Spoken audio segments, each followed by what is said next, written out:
Hello friends, today we will unbox the Jio TV cable. This is the box and let's see what does this box contains. We are having one cable and another cable, a simple cable which is used for input and output purpose. After that, we are having some user guides in it, and the main component of this Jio TV connector is this adapter which is present in this box. This adapter acts as a mediator in between the Jio TV and your TV screen. It transmits the whole data from your phone to your TV screen.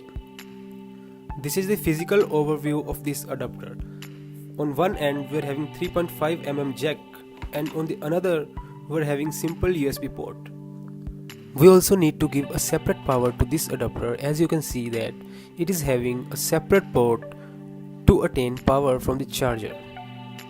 Now in this video you can see the complete demonstration that how to connect this cable and your phone with your TV. At the end I will also be showing the picture quality in this video. So keep watching.